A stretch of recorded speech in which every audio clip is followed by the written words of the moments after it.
Est-ce que des vertiges constants peuvent être signe d'un système nerveux dérégulé? La première chose, c'est que si tu as des vertiges constants, consulte un médecin. Maintenant, si toi aussi tu fais partie des gens qui ont été envoyés pour un grand tour des spécialistes, prise de sang, ORL, ophtalmo, neurologue, ostéo, puis peut-être même un test d'effort juste au cas où, et à chaque fois, tu t'es fait dire que tout était beau, qu'il n'y avait rien d'anormal, tout a l'air correct, ben voici une autre piste que tu pourrais peut-être explorer. Le mot vertige est devenu une espèce de terme passe-partout pour à peu près n'importe quelle sensation de tête qui tourne. Médicalement, le vertige a une signification très précise. Et la plupart des gens qui utilisent le terme vertige ont en fait des sensations de tête légère ou d'étourdissement et non vraiment un vertige au sens propre. Le vrai vertige, ça donne la sensation que la pièce tourne autour de toi ou que c'est toi qui tournes. Et c'est souvent accompagné de maux de cœur, de nausées, ou de perte d'équilibre. L'étourdissement ou la sensation de tête légère te donne l'impression que tu vas t'évanouir, comme si tu étais sur le point de sortir de ton corps. Tu peux aussi te sentir instable, un peu dans le brouillard, comme si tu n'étais pas tout à fait là. Ces sensations sont un reflet de ce qui est en train de se passer dans ton corps. Et c'est souvent un signe d'un déséquilibre du système nerveux. Le problème aujourd'hui, c'est qu'il y a beaucoup de gens qui fonctionnent en réponse de stress depuis tellement longtemps, certains depuis toujours, qui s'en rendent même pas compte. Ils se sentent pas stressés, ils se sentent pas anxieux, et pendant ce temps-là, leur corps fonctionne en réponse de stress. Il est constamment en train de s'adapter, constamment en train d'essayer de tenir le coup. Une des façons dont la réponse de stress peut se manifester, c'est justement par la sensation de tête légère, de flottement et de déconnexion.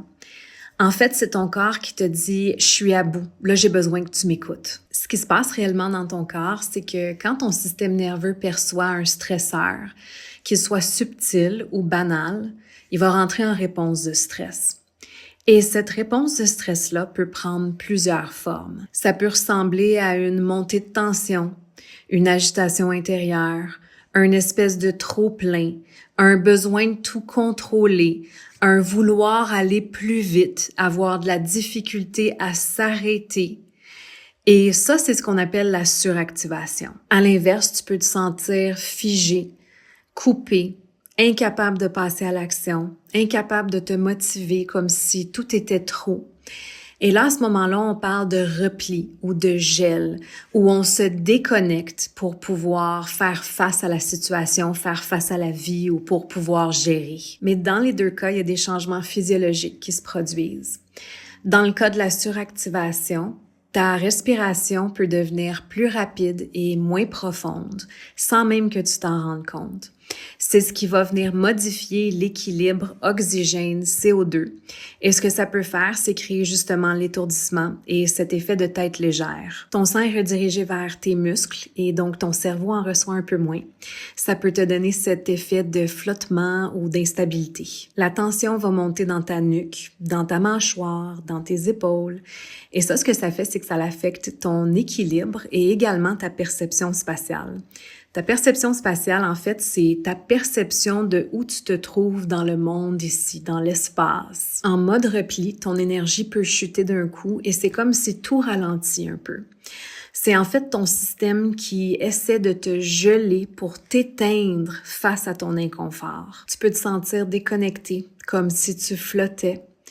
En fait, c'est comme une dissociation où tu te sens un peu éloigné de ce que tu es en train de vivre. Tout ça, c'est pas une erreur de ton corps ou de ton système nerveux.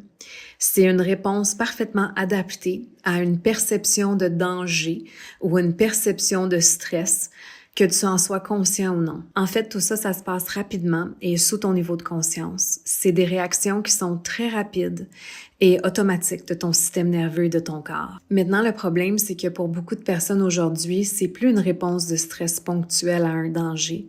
C'est rendu un état dans lequel il fonctionne. C'est rendu un état de fond. C'est rendu un nouveau mode par défaut, un nouveau normal. Le corps est plus en train de réagir à un stress ou à un danger qu'il a perçu maintenant. Il est en train de fonctionner dans cette réponse de stress de manière constante parce qu'il n'a jamais eu l'occasion de décharger cette réponse de stress, soit parce qu'il n'y avait pas l'espace ou parce qu'il n'y avait pas les outils pour le faire. Et c'est ça qu'on appelle la dérégulation chronique du système nerveux. Maintenant, quand ton système nerveux est dérégulé de manière chronique, tu vas pas nécessairement te rendre compte que tu es stressé. Tu vas pas te rendre compte quand ton corps est tendu. Tu vas pas te rendre compte quand ta mâchoire, elle est coincée. Tu vas pas non plus te rendre compte que ta respiration vient de changer parce que c'est ton mode de fonctionnement normal. Tu ne connais que ça. Toi, tu t'es adapté à vivre coupé de ces sensations-là. Mais pendant ce temps-là, ton corps, lui, continue à sonner l'alarme à sa façon. Par des vertiges, une fatigue écrasante, un brouillard mental, une sensation de flottement, des problèmes digestifs, des problèmes de sommeil, se réveiller en sursaut en plein milieu de la nuit, une hypersensibilité au son, à la lumière, aux gens, un sentiment que tout est trop ou de l'autre côté, un rien du tout. Un sentiment de vide, de déconnexion, de dissociation. Le corps commence par chuchoter, ensuite il va parler, puis un jour il va crier. Parce que la réalité, c'est que notre corps et notre système nerveux n'ont jamais été faits pour fonctionner de manière permanente en réponse de stress.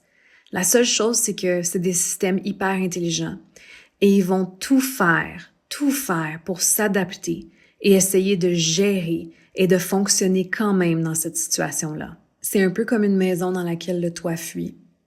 Tu peux mettre une serviette, tu peux mettre un seau, tu peux tasser les meubles. Et tant et aussi longtemps que la maison s'effondre pas, ben tu continues. Parce que t'as pas le temps, parce que t'as pas l'énergie ou parce que t'as pas les bons outils. Mais avec le temps, ce qui se passe, c'est que l'humidité s'infiltre, les murs s'abîment, la fondation s'affaiblit et éventuellement la structure au grand complet menace de s'effondrer. Et c'est exactement ce que ton corps fait quand ça fait longtemps qu'il est en réponse de stress. Il compense, il s'adapte, il fait tout pour gérer et pour continuer à gérer jusqu'à ce qu'il n'y ait plus rien à donner. La dérégulation chronique du système nerveux prend plusieurs formes, mais demande une chose, qu'on travaille avec notre système nerveux pour le ramener à un état d'équilibre, qu'on régule notre système nerveux. Et c'est exactement le travail qu'on fait dans 21 jours pour réguler ton système nerveux, où tu apprends à reconnecter ou à connecter pour la première fois de manière sécuritaire avec ton corps, où tu apprends à comprendre les réponses de ton système nerveux, ce qui est réellement en train de se passer à l'intérieur de toi d'un moment à l'autre. Et c'est là que tu apprends également à bâtir ta propre boîte qui est adaptée à ton système nerveux unique à toi, à ton corps, pour que tu puisses apprendre à le réguler en tout temps. Parce que ce que ton corps et ton système nerveux ont réellement besoin, c'est pas d'une solution de surface et c'est pas d'un pansement. C'est d'un retour à la sécurité, à la stabilité et à l'équilibre. C'est ça qui crée un changement durable. Si tu es prêt à faire le travail avec ton système nerveux, le lien de 21 jours pour réguler ton système nerveux est dans la description ou dans ma bio.